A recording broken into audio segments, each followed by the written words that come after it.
지금 김건희 특검이 오늘 아침 8시 7분에 서울구치소에 도착을 해서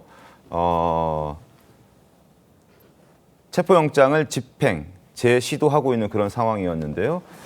중단됐다는 소식이 전해졌습니다. 윤석열 전 대통령의 완강한 거부로 체포 집행이 중단됐다라는 소식. 그래서 8시 25분 집행을 시작했는데 9시 40분에 그 집행을 중단했다. 그 이유는 윤 전 대통령의 완강한 거부 때문이다. 특검은 그렇게 밝히고 있습니다.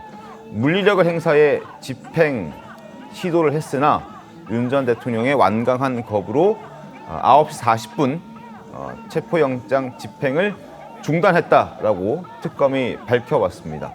부상 우려가 있어 집행을 중단했다라는 게 특검의 설명입니다.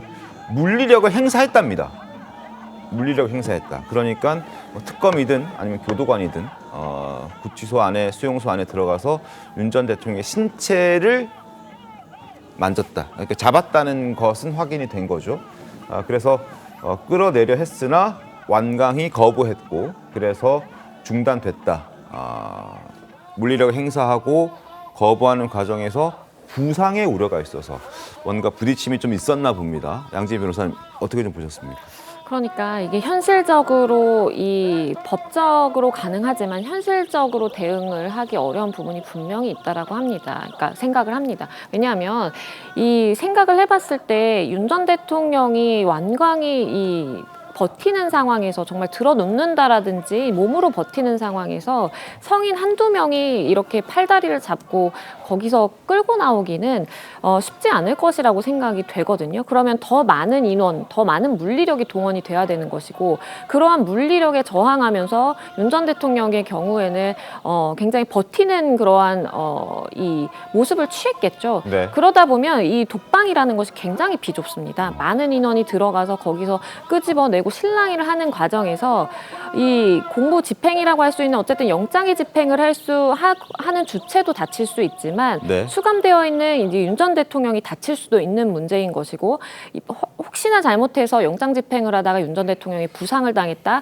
어디 뭐 상처가 났다라는 것이 전해지면 이 특검 측에서도 굉장히 부담 요소로 작용하게 될 여지가 있거든요. 네. 그렇기 때문에 현실적으로 지금 뭐 1시간이 넘는 시간 동안 뭐 실랑이를 벌였지만 뾰족한 답은 없다라고 판단을 해서 그만 접고 나오게 된 것으로 보이고요.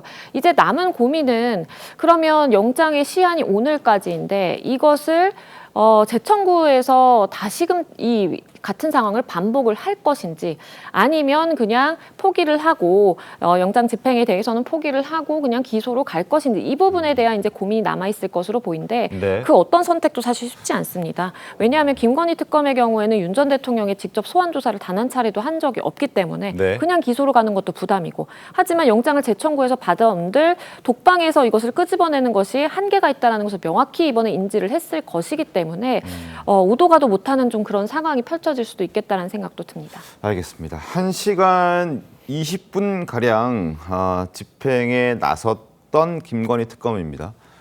그러나 부상의 우려가 있어서 집행을 중단했다. 물리력을 행사하는 과정에서 부상의 우려가 있었나 봅니다. 물론 윤 전 대통령의 부상의 우려가 있을 수도 있고 물리력을 행사하는 과정에서의 어떤 교도관의 부상의 우려가 걱정됐을 수도 있는데 어쨌든 그 좁은 구치소 안에서 적지 않은 충돌이 있었다는 것을 저희가 좀 추측해 볼 수 있을 것 같습니다. 정원희 선생님 어떻게 보셨습니까? 지난번 1차 집행이 실패했을 때 특검이 굉장히 상세하게 브리핑을 했습니다. 네. 그것과 관련해서 과연 특검 내용을 그렇게 자세하게 설명하는 것이 옳았느냐라는 지적도 있었거든요. 이번에 어떤 식으로 설명할지 모르겠지만 네. 하여튼 부상의 우려가 있어서 집행이 중단됐다는 것은 어떤 식으로든 신체 접촉이 있었다는 것을 네네. 얘기하겠죠. 그렇죠. 그것에 대해서 윤석열 전 대통령이 거부를 했고 그 과정에서 부상의 우려가 있기 때문에 더 이상 집행하기 어렵다. 근데 지금 상황쯤 되면 저는 네. 특검이 어차피 소환 조사를 한다고 하더라도 네. 진술 거부권 행사할 거 아닙니까? 말 안 할 수 실효적 있죠. 이익이 없다는 측면에서는 빨리 그냥 기소를 통해서 법정에서 이 시비를 가리는 게 좋을 것 같아요. 그 특검의 에너지를 여기에 허비하느니 차라리 다른 정황 증거들을 잘 준비해서 네. 법정에서 윤석열 전 대통령이 왜 죄가 있는지를 규명하는 것이 훨씬 더 효과적인 전략이 아닐까 싶습니다. 알겠습니다. 속보를 전해드리고 있습니다. 특검에서 밝혀온 내용입니다. 윤 전 대통령 체포영장 집행이 중단됐다. 9시 40분에 중단했다. 왜냐? 물리력을 행사하는 과정에서 윤 전 대통령이 완강히 거부했고 그 과정에서 또 부상 우려가 있어서 집행을 중단했다. 이게 잠깐 중단을 한 것인지 아니면은 아예 그냥 포기한 것인지 이 부분은 조금 더 확인이 필요해 보입니다. 중단됐다는 얘기는 다시 시도할 수도 있다는 가능성도 남아있는 상황이기 때문에요. 네. 아직 뭐 구치소를 빠져나왔다는 얘기는 들리고 있지는 않습니다. 어떻게 보십니까, 김상희 평론가님? 자, 이 정의를 바로 세우는 일이잖아요. 우리 정광재 대변인께서 이게 만약에 우리 민주당의 범죄 혐의자 피고인이었다면 저렇게 말씀을 하실 수 있었을까라는 좀 생각이 좀 들고요. 기본적으로 전직 대통령이고 법조인이었습니다. 네. 이렇게 법치를 무너뜨리고 무법자로서 무법 국가를 만들려고 하는 이런 모습은요.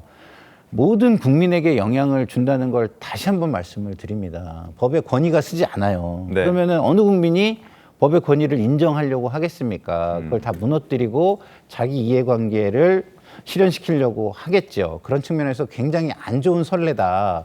그렇기 때문에 영장의 재집행은 재청구를 통해서도 저는 시도될 것이라고 보고요. 네. 그리고 오늘의 물리력 행사는 제가 볼 때는 수갑이라든가 결박하는 것은 포함되지 않았던 것 같다는 생각이 들어요. 수갑이나 결박에 포함되지 않았다. 예, 그렇기 때문에 뭐 제가 볼 때는 뭐 팔짱을 끼거나 뭐 이 정도를 했으니까 제가 볼 때는 그 완강한 거부가 상호 충돌이라든가 어떤 상처를 입힌다거나 이런 위험성이 더 커졌을 수 있겠다라는 생각이 드는데 사실은 제가 볼 때는 이렇게 결박이 된 상태에서는 그렇게 또 크게 부상을 입힐 정도의 저항이 또 쉽지는 않거든요. 결박을 시도하는 과정에서 또 충돌이 발생했을 수도 있잖아요. 뭐 그렇지만 결박을 할 마음이었다면 그 정도 제압은 여러 사람이 붙으면 그리고 교정 당국에도 그런 어떤 물리력을 행사하기 위한 특별 팀이 또 있습니다. 그런 팀이 있기 때문에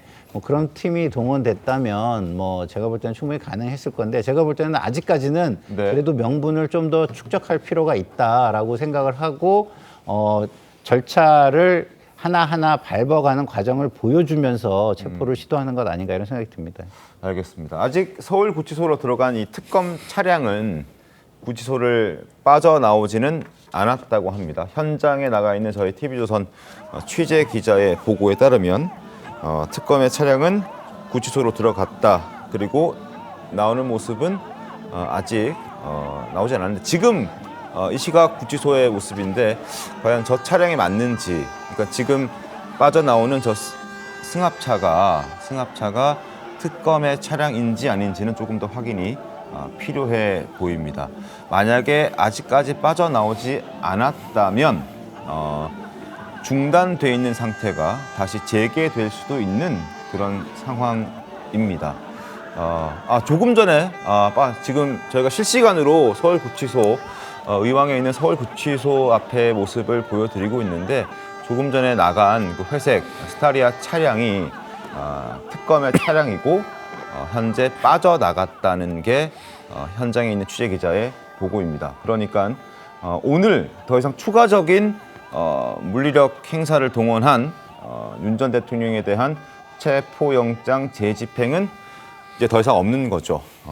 다시 가거나 뭐 이러면 또 모르겠지만 적어도 지금 상황에서는 특검은 더 이상 체포영장을 재집행하는 상황은 이제 없어 보입니다. 그러면 이제 남은 것은 바로 기소를 할 것이냐 아니면은 추가적으로 한 번 더 오늘이 영장의 만료 기한이기 때문에 시한이기 때문에 한 번 더 추가적으로 영장을 재청구할 것이냐 이런 문제가 있을 텐데 어떤 선택을 할까요, 양지은 변호사님?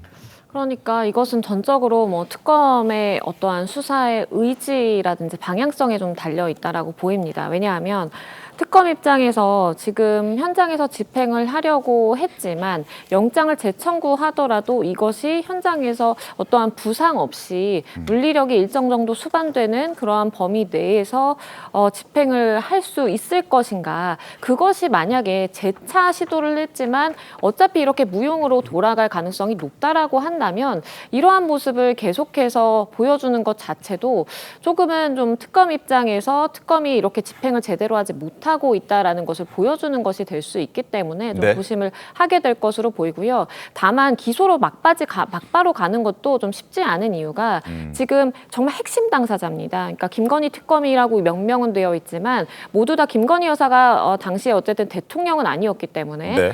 대통령이 반드시 들어와야만 범죄가 성립되는 부분도 있는 것이고 그 핵심 당사자인데 핵심 당사자에 대해서 단 한 차례도 조사를 하지 못하고 묵비권 행사를 하더라도 불러서 한번 이야기를 들어봐야 되는데 그것도 없이 기소로 막바지 가는 것은 특검 입장에서도 김건희 여사를 엮기도 사실은 좀 부담이거든요. 네. 그래서 기소로 바로 가는 것도 쉽지 않은 선택이기 때문에 한 번 정도 재청구해서 조금 다른 방향의 좀 물리력 시도를 고려를 해볼 수도 있겠다는 생각도 듭니다. 알겠습니다. 특검의 2차 체포 시도 역시 무산됐습니다. 8시 25분 집행을 시작했는데 9시 40분에 중단이 됐고 특검의 차량도 빠져나온 상황. 그래서 완전히 철수한 상황이고 그 과정에서 물리력 행사를 시도했습니다. 그리고 부상의 우려 때문에 윤 전 대통령의 또 완강한 거부가 있었고 그래서 특검은 2차 체포 영장의 재집행의 시도도 이번에는 무산됐다라는 부분을 속보로 전해드립니다. 특검 차량 철수했다는 것도 함께 전해드립니다.